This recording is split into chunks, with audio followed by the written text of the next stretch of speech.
welcome back to the Marvel Movie Minute, a daily podcast in which we smash apart the films in the Marvel Cinematic Universe into 1-minute chunks so we can analyze them in scrupulous detail. I'm Kyle Olson from the Road to Infinity podcast. And I'm Rob Cabasco. Mm-hmm. And I don't know. I just got this. But Dad, if you cry, then I'll cry. I'm not crying. We made our daddy cry. You call me daddy? Because you are our daddy. I'm gonna be very clear. I'm gonna share some personal feelings about this. Wow. Okay. When we agreed to do this, Sure. I was looking forward to the sharing of our excitement and love for the Marvel Cinematic Universe, for Hulk movies, smash. for the Hulk, for good acting, good movie making, just all of this. I did not sign up to have my heart ripped out. Oh. That is what happened in this minute. Yeah. Poor Bruce. We've been through 41 minutes. Yep. Of understanding this man's suffering. Mm-hmm. That's And right. We've been with Bruce. And it comes to this. Mm-hmm. And yes, in minute 41, we talked about this stupid. He should have heard the noises Yes. and ran out the other way. Yes. Fine. I think maybe there was a little part of him that said, oh, wait, maybe it's someone I know. But regardless. He only knows like 3 people in town. I mean, what are the odds that true. one of those people is going to walk into the very restaurant where he's hiding out? What are the odds, Rob? Okay, so the thing I do love about this minute is, I mean, there's not much, there isn't really a lot that happens, right? No, there's a little bit, there's a lot of filmmaking going on here, which we're going to talk Yes. about. Yeah. Yes, there is. Yeah. But it is, I mean, this, we've talked about all this sad stuff that happens to him. Mm-hmm. Oh, this is pretty tough on both of them. Like, yes. there's a lot- Well, actually, on all 3 of them. That's true. Because again, I would say on all 4 of them. yes. Yeah. Yes, it is. This is high emotional stakes. So before we get into minute 42 of 2008's Incredible Hulk, directed by Louis Leterrier, we need to do a little setting of the scene. There actually is a deleted scene that goes approximately in here. Probably should have been around minute 41, but we'll talk about it here in minute 42. Right.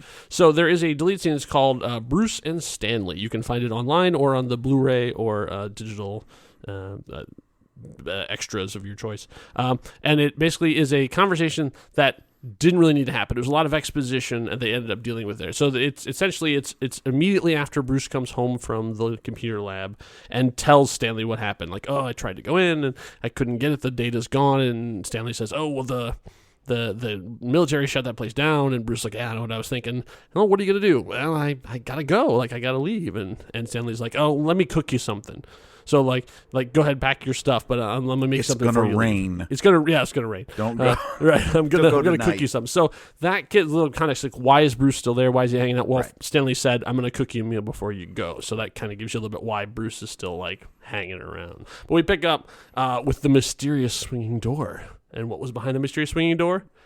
It's Bruce Banner. Bruce, like full on. Full on. Yeah. Oh. Yeah. It's just like Leonard's head goes down, and there he is, like perfectly framed in the doorway, like your fugitive ex-boyfriend standing there. Now, there is so much to talk about cinematography-wise in this so- literally 3 seconds. Go That's ahead. right. So that's why I want to single out 2 guys who are like the heroes of this particular minute. Those guys are Peter Menez Jr.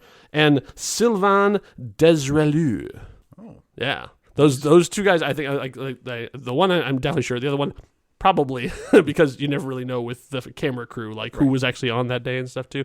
But Peter is the DOP, he's the director of photography. We talked a little bit on that way back during the credits. Right. But this is his showcase here. Like, he really gets to show stuff out because almost everything conveyed in this is all done through camera work. I mean, And depth of field. And depth exactly. Of field, I mean, like, yes. obviously the actors are doing great with their expression and stuff too. But there's a lot of stuff like, I mean, like having as we're looking at some of the things here, as you see, there's Ty Burrell's head blurred out, Right. so you can focus on things. So the reason I mentioned Sylvan is he is the focus puller.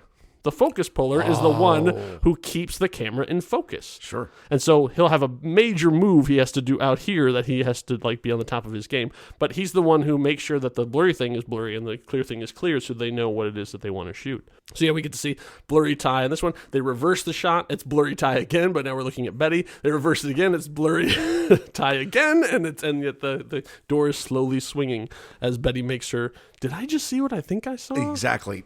Okay, so two things that are really neat about this is, one, we've got Bruce's face. It's not the face that you would think. And again, this only happens in a half second. You have to pause it to see. Right. The face is not a face of, oh my God. It's the face of someone who's looking like, right? Like, it's sort of like a half frown / a little bit of anger, like, of course this would happen.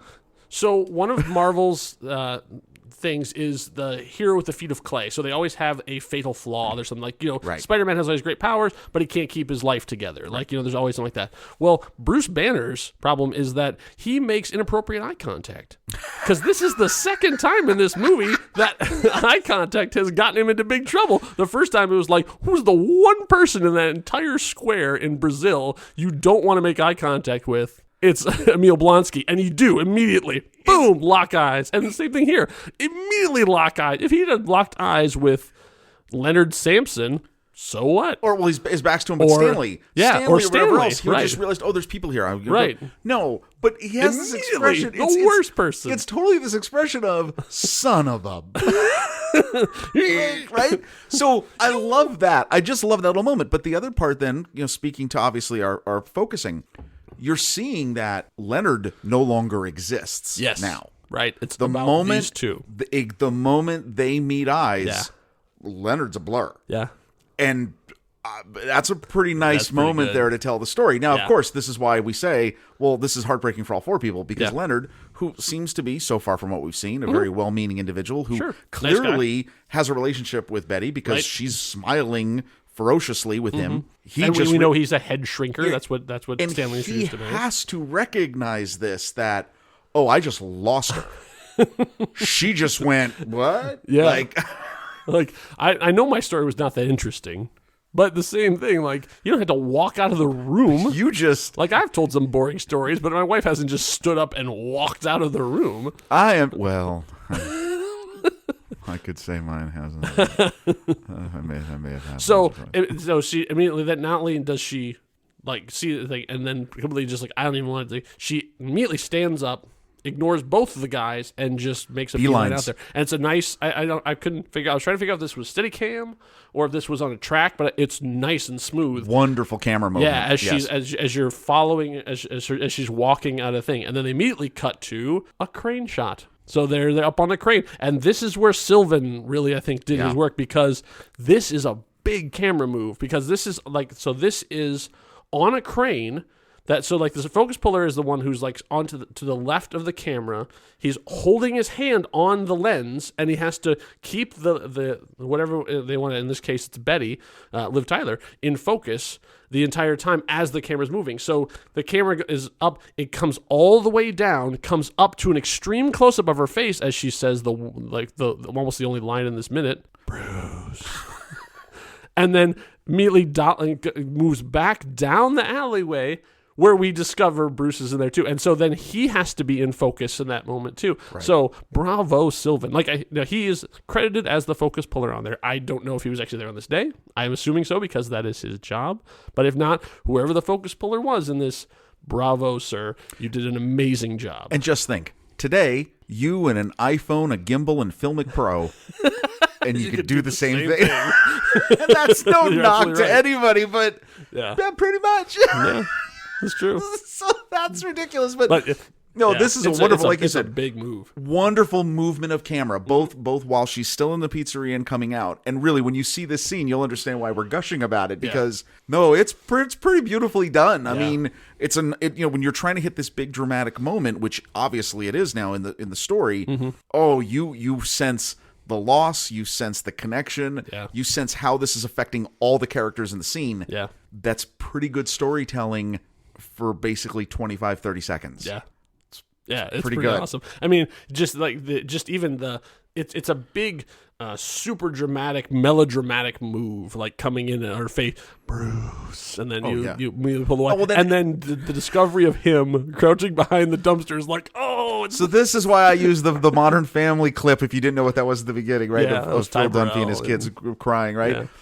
Because this, I mean, you're already like, oh my God, she loves him. She still loves him, right? And you think it's just going to be that big sweeping away, and of he's like a purse gone. standing there, like, where could he be? But He's then right there. To know he's right there. Yeah. And Ed Norton pulls off this whole. Yes. He is in scared. agony. He lifts up his head in total agony and then drops it back. Come on. Yeah. That's right. Yeah, and then you see Leonard come out, and he sort of comforts her, and you can hear him talking a little bit like, what's going on? And as he walks away, and then the camera even then moves over to Bruce to give him a close up too. So once again, like that's and then we come back to her storming back into the place to Stanley, like, all right, buddy, old man, you need to tell me this. It says, just tell me if I saw what I think I saw, like. Or there's a weird transient that just wandered through your kitchen that happened to look like my ex-boyfriend. And now what's great is, right, that's where it ends, yes, right? So we don't know. She says, just everything ends. And he says, and that's where the minute ends. Minute 42 ends. All right, to put the little bit of humor on this sad story, I kind of want Stanley to go, you're right, I'm out of Creole chicken. I can't make you a Mr. Pink. I'm sorry. Yeah, I'm going to have to go with traditional marinara and mozzarella. Sorry. This was, what a simple minute. Yeah. But it really does. It does a great job on the story. And boy, the technical direction of this, outstanding. Really well done. Great stuff. And of course, 42 is the answer to the great question of life, the universe, and everything. Couldn't find a joke in there, but I had to acknowledge it for all the Hitchhikers fans out there. If you want to mention how awesome it was that I mentioned that, then you can head over to Discord, because we have our very own Discord chat room. Head over to nextreel.com, and there's a link there. We even have our own dedicated Marvel Movie Minute Hulk one that we Hulk out about all kinds of stuff about the movie. And if you just want to chime in and tell us what makes you cry. Yeah, I mean, what that's movies? fine. What movies make you cry the most? Oh, that's a good question. Man, yeah, that opens up a whole thing. We'll let the guys on the Saturday Matinee handle that one. Yeah, exactly. So thank you all for listening. We'll be back for minute 43, where we find out what Stanley's answer is. We hope you had a smashing good time. Until next time, true believers. Bye.